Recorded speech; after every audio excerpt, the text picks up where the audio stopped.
if your country is mean, has dropped it on a beach in an African country somewhere, and it's just chilling.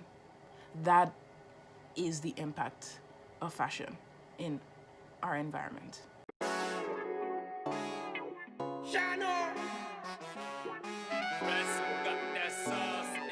Fire, fire, fire, fire.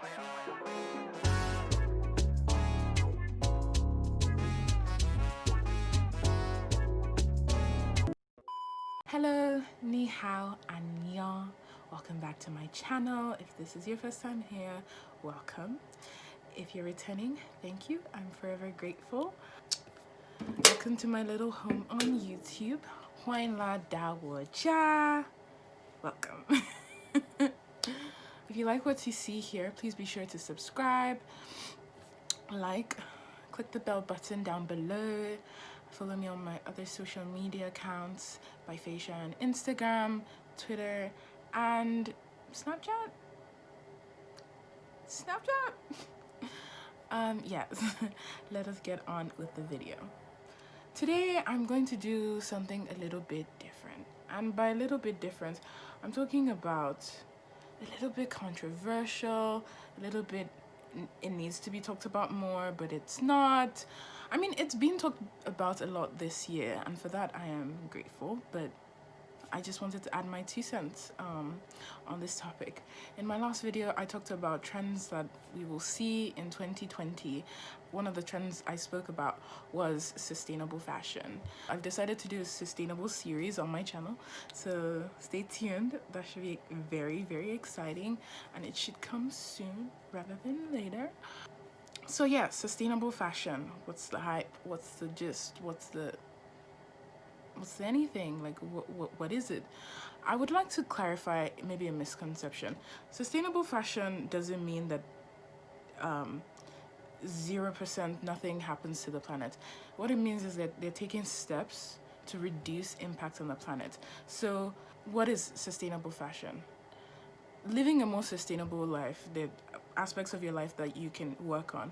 You can work on economic sustainability, social sustainability, and environmental sustainability. As the name suggests, environmental sustainability means don't consume too much from the planet unless we're not gonna have anything to consume. We don't want to kill or damage the planet. And I think that is just the general gist of it.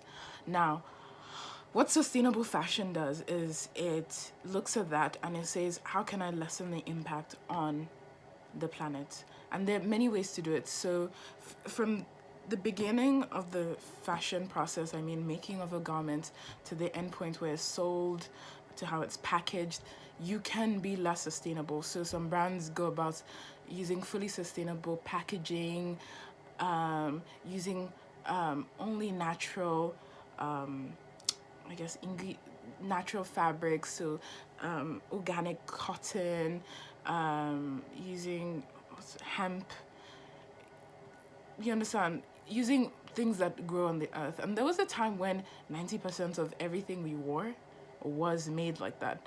It just, with the scale ups, it became less cost effective. And because these things are natural, they have to grow naturally. You can't, accelerate the growth. And obviously, as we got bigger and more developed as countries, we consumed more. We consumed beyond our needs, and that's what happened. That's the difference between the past and now. They consumed what they need as they needed it. We consume regardless of whether we need it. It's all about our wants and desires. So we buy. Half of these things we don't wear. We end up donating them. Donating people who don't want it. It ends up in a landfill somewhere, and it's a vicious cycle. But what sustainable fashion does is that it buys from farmers. So you can have sustainable packaging, you can buy organic fabric, so you buy from farmers who just farm these things organically, cleanly.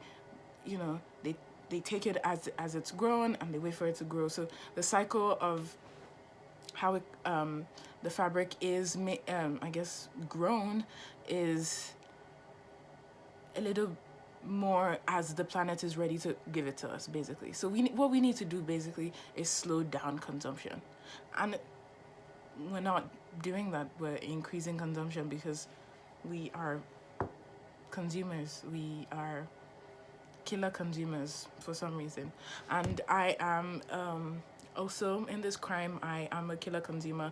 I buy.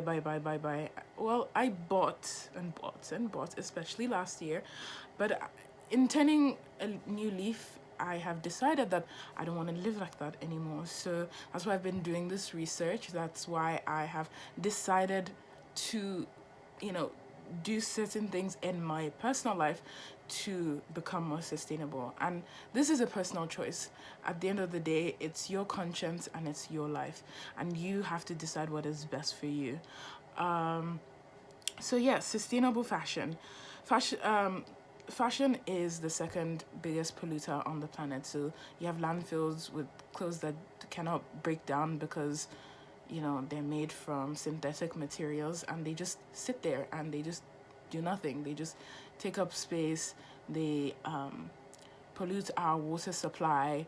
They just are complete nuisances. So imagine this: the clothes you probably wore in 2002, some random landfill somewhere in your country, or if your country is mean, has dropped it on a beach in an African country somewhere, and it's just chilling. And she's still waiting for you to come and pick her up because you left her alone in 2002. That is the impact of fashion in our environment. But fortunately for us, in the last year, searches for environmental fashion have increased by 75%. And as a, I wouldn't say as a reason, it's not, I don't think they're correlated at all, but also the number of sustainable fashion brands have increased by almost 100%. So what does that mean? A lot more companies are becoming more sustainable, and a lot more sustainable fashion companies are coming up. And everybody's take is different. So people tend to confuse sustainability and ethical. They're together in the sense that people fight for them as one, but they're completely different. So you can be completely sustainable and be unethical.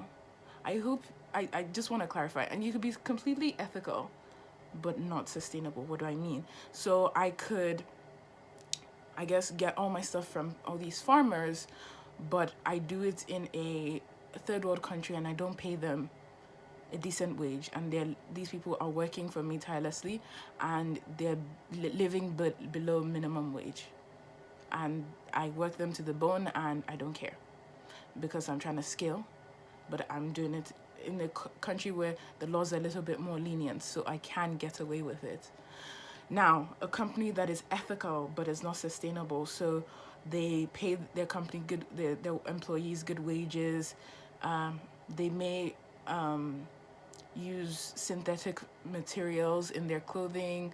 They may be very, I guess, transparent in how they're doing things, how they upcharge based on their garments, their pricing, and that is an ethical company. Now, you see, they're two different concepts, but sometimes they're put together as one and people get confused. No, they're not the same thing. Like, for example, a brand that is ethical, very, very ethical, very, very transparent is Everlane. And sometimes it gets, it's projected as a sustainable brand. In fact, because Everlane is such a nice, it's not affordable, but it's not as expensive as a lot of nicer sustainable brands. And in the beginning, it kept on popping up every time I was researching sustainable fashion. And then I have this app that I do check if, just double check if a brand is sustainable. It's called Good On You. I will link it down below so you can go check it out if you're interested. And I checked it and it says, oh no, this brand is ethical, but they are not sustainable in the sense that they don't use fully sustainable materials, and they don't use sustainable packaging, or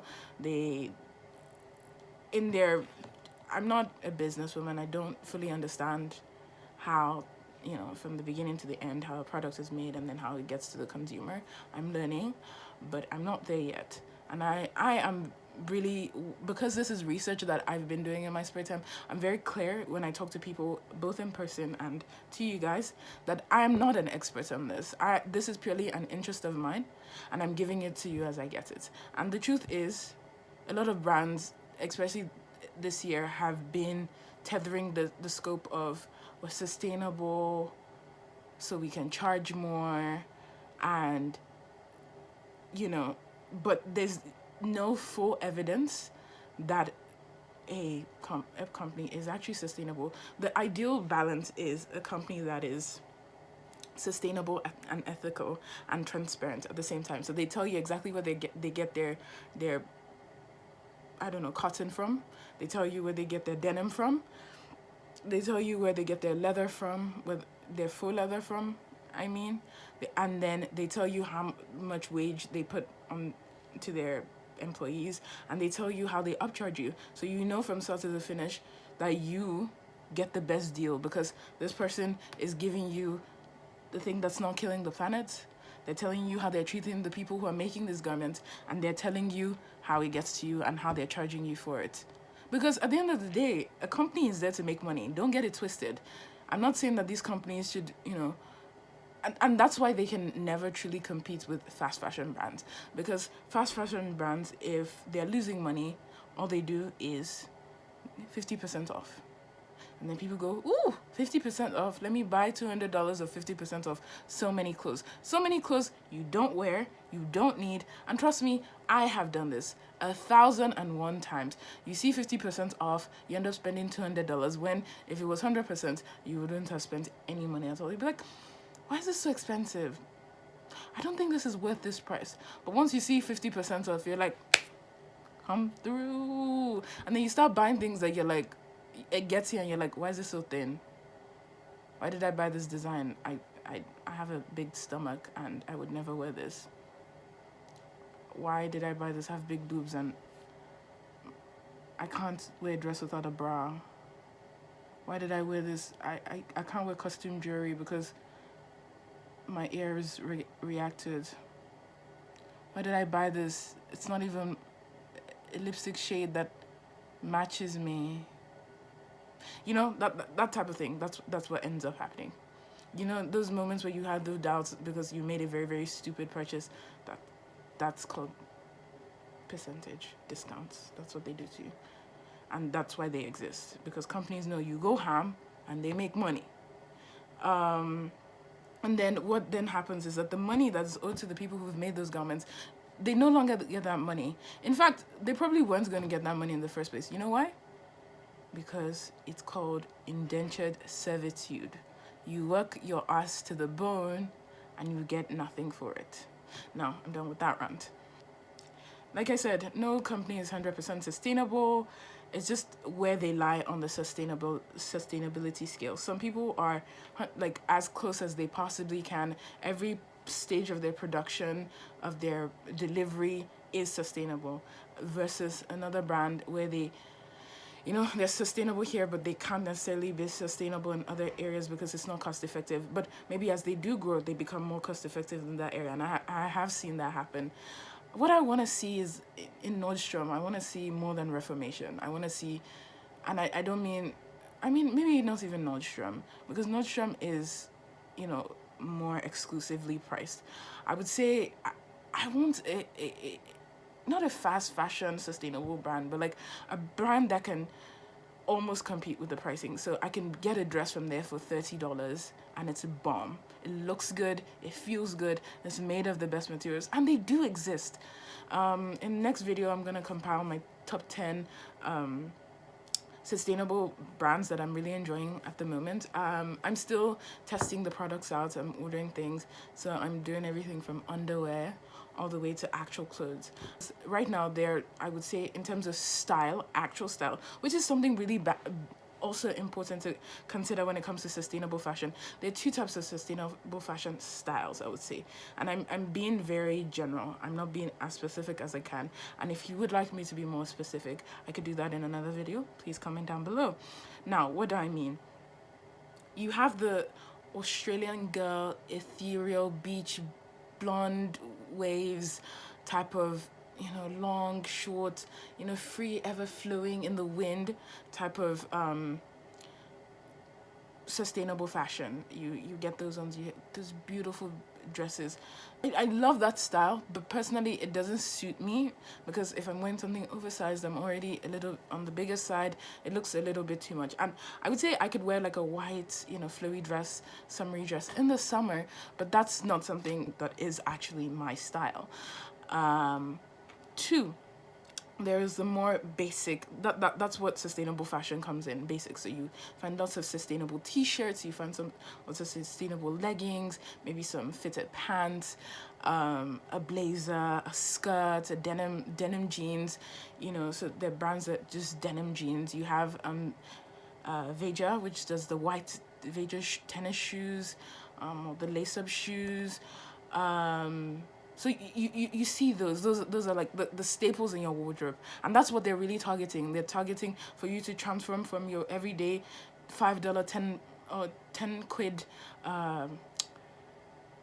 t-shirts to buy these more expensive £30, $30 t-shirts, which will end up lasting you for 2, 3, 4 years, instead of you wear it for a year and you can't wear it anymore because it's completely disintegrated in the wash. And that is, I guess, I think it's a good trade-off. Like, I do understand the whole concept that I've bought really cheap t-shirts in the past that have never lasted me nearly as long as some of my better quality, and also it's just, I don't know, it's nicer, they look nicer, they fit better, they don't like do that weird, like, you know, when shirts do that thing and they like kind of just stay askew. It doesn't do that. It's nice, it's good quality, the cotton is nice, it feels soft, and it is worth the investment. I honestly believe it is, but like I said, that's a decision you have to make for yourself. But final reminder, sustainable fashion is killing us. Like, honestly, the planet cannot be sustained like this. Eventually the polar ice caps will melt. In fact, they've already started melting. You're already seeing green in that area. If you go and look, I think it was on the news like 2 days ago. It's going to become all green. The water levels are going to rise. A lot of places are going to be underwater. So there's going to be mass migration. There's only going to be a few countries that people can actually live, because there's going to be drought. There's going to be famine. There's not going to be any clean water supply. And everybody says we can just recycle water. But no, you can't just recycle every single type of water. That's not how water recycling works. If there's anything in particular that I've touched on in this video that you'd like me to talk about, please comment down below. I will be reading and I will do my darndest. And I'm just, my 2 cents. Protect the planet to protect your life. Or, I mean, we can all die together, and I'm cool. I've made my peace with my Lord. And other things you can do, you can shop, you hear this all the time, you can shop second-handed, you can go to Poshmark, Depop. There's some really lovely things there. I did try looking for a dress there, but I had trouble with the sizing. You know, it says it's a size large, but, you know, the models who were modeling the size large didn't look like me, so I was like, I don't know which size large this is, and so I gave up in that respect. You can sell your clothes. That's also a good way to make money. So you can sell clothes and buy clothes secondhand, and I know people do that religiously. Personally, I'm not a secondhand clothes user because of my personal beliefs, and if you want me to talk about that, I can talk about it too separately. But yeah, I would clothes, I don't use secondhand. I considered it, but I don't. I could secondhand use a bag or maybe shoes. You know, they're little less touchy. Maybe I can secondhand a pair of clothes, or a pair of pants, or a shirt or a dress that's never been worn, like new with tags. So that means the person probably tried it on and never wore it again. Maybe I'll consider that. But a pair of clothes, like some clothes that you've actually worn, personally, I can't do that, and that's an individual choice. I will link below my Depop and my Poshmark. You can go shop if you're interested. I do mention my size, so you can, you know, check. Like I said, I'm plus size, so like if you're interested in either wearing something oversized or you just want to see what I have there. I would say most of my clothes there are fast fashion clothes that I decided that I bought, and I was like, I tried it on, took off the tag, I was like, yeah, I love this, and I never wore it. In fact, some of them I've never worn, but I took the tag off, so I can't say new, never worn on it because the tag is not on it. I have some that I've worn once, or maybe I've worn it around my room, like I was supposed to wear it out, but you know, I started feeling self-conscious and then I took it off. I'm human too, not gonna lie. Another thing you could do is that you could go to the mall. Now, this is something that I personally, I don't know. It's better to shop in person than to shop online. Now, for me, this is controversial because, like I said, I'm plus size and they rarely have my size in store. Like, every time I go to H&M, maybe they have one hanger with my size and it's been worn like 30 times. And I'm like, that's disgusting. I don't want to wear that. So this might work if you're a bit slender. I would say shop in person 90% of the time. Only if you absolutely have to shop online, because shopping online means that it's coming from somewhere far away, basically. So they're not, unless they rarely have a wholesaler or a distributor in your city. So it's not coming to you a drive away. It's coming from overseas, especially fast fashion. It's probably coming from China. So that means it's going to be on a plane and it's going to come to your country and then it's coming to you. And that's pollution and that's killing our planet. I just keep this in mind. You want to shop for what you need at a better quality with a slightly higher price that lasts you longer, and you want to do something. And the reason why this price is not going to affect you is because you know, one, the people who you're buying this from are saving the planet. Two, they're probably paying their staff better, because for a brand to really be made to be sustainable, it's probably made in a first world country. So, like for example, Tala by Grace Beverly is manufactured in the UK. Reformation is manufactured in LA. That's part of the reason why it's so expensive, because it's manufactured in a first world country. The quality is always A1. I'm never going to get over that. The quality, like I remember the first time I bought my workout shorts from Tala, and I bought from Gymshark simultaneously, and the Tala one came slightly before. You know what, I'm just gonna show you.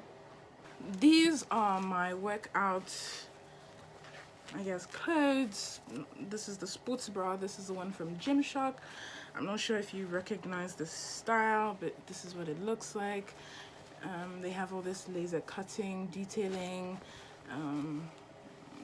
It's not really organized. Both the bra pads are here on the one breast, but I just need to move it around. They have all the laser cutting design around. It's beautiful. It's pretty good quality material. It has some stretch to it, so it's really nice. This is the logo. I think I've washed it once. This pair, I think I've washed it once. I know what you're thinking. When did I get it that I've only washed it once? The question you should be asking is, how often do I work out? Yeah. And these are the pants. They're 3/4. Pretty good quality, nice stretch to them. I'm not actually sure what material it's made out of. Because I at the time I was not really. It's 93% nylon and 7% elastane. Now these are both manufactured materials, like they're not natural. So obviously synthetic materials, so they're not natural. So obviously this is not a sustainable piece of gym wear, and I don't know whether it's the fact that it has, because of this fabric, I don't like it as much, or maybe it's just I don't particularly like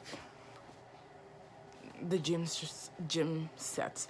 Actually, it was more expensive and not as nice as the ones I got from Tala. When Grace Beverly announced Tala last summer, her first or second drop, I bought this. This is when I was like just learning about sustainable fashion, and I was getting into it, and this was like my first sustainable purchase. I'm so pleased. Like, you know what, it's winter right now, and these are it's a short set. Like it's a short set. It's not even like trousers, but I still wear this. I still like I have the whole like a legging set from Gymshark, and I don't wear it. In fact, I bought a purple set. Like I bought the really colorful ones.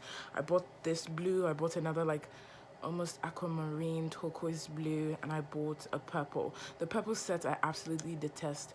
I barely even wore it, and it disintegrated. Basically, it's such, I don't know if it's just bad quality or it was just that piece that was malfunctioning, but yeah, every time I see people promoting Gymshark, I'm like,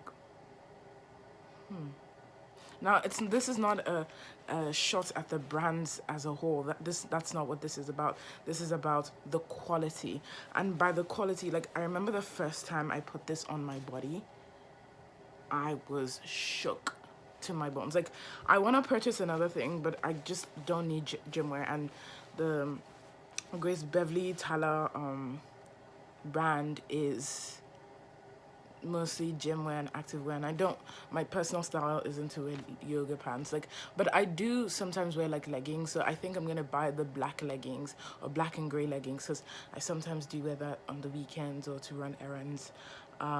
So that would be a nice addition to my collection. But aside from that, I'm not a sporty, you know, some people wear hoodies, like I don't really like.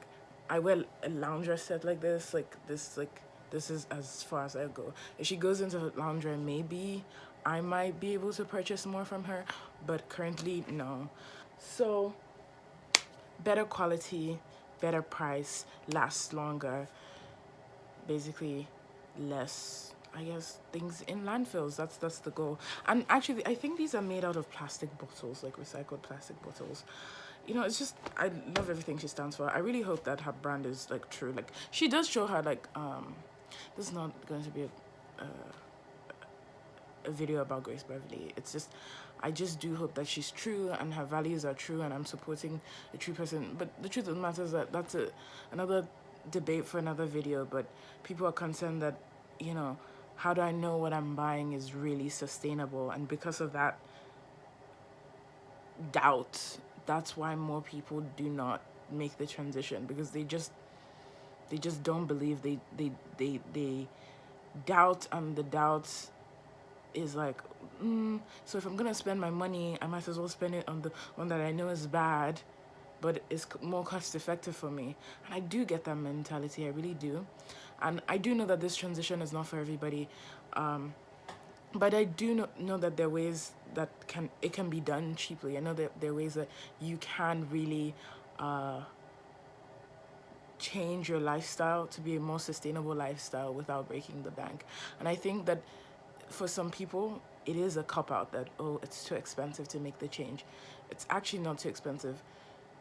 The question is, do you need those 15 pieces, those 15 brand new dresses at $10, $20, $30?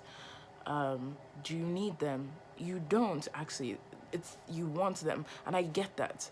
But you could buy 2 or 3 items at a time, get more value or cost per wear. So you buy something that's $50, but if you wear it 50 times, you've gotten your value for it. But if you buy something that is $10, $20, but you can only wear it 2 or 3 times because it magically has a hole in it. Tell me how many times you've bought something, you've worn it the first time or the second time, and you're like, where did that hole come from? So annoying. It happened to me all the time. I wouldn't say that I really buy cheap clothes, but like I have sometimes fallen into the fashion, like I fell into the Fashion Nova thirst trap so hard for so many years. Like I used to, but the thing about it is that, one, that those clothes only fit a certain body type, and I don't have that body type, and I had to give up real quick. You know, and Pretty Little Things thirst trap. I remember last year for my birthday, I spent like $400 on Pretty Little Things clothes, and I had to like return half of that. Why? Because the clothes were bad quality. They were poorly made. You know, some things that shouldn't be happening were happening. Like it was tight in some places. Like I couldn't even take a video try on haul because it was just so vulgar. I had to send all of it back. And the things that I kept, I would say that I kept, they haven't disintegrated now, a few washes down the line, but they're things that I just don't wear anymore, like, because they were so cheap. That's why I bought neon cycle shorts in pink, orange, yellow, and green. Neon pink, yellow, orange, green. Why? Because it was cheap. That's the whole concept of fast fashion. You like forget the fact that you're actually purchasing for a purpose, and you purchase with this like feeling on the inside that, oh, I must consume, I must consume, I must consume. No, you do not have to consume.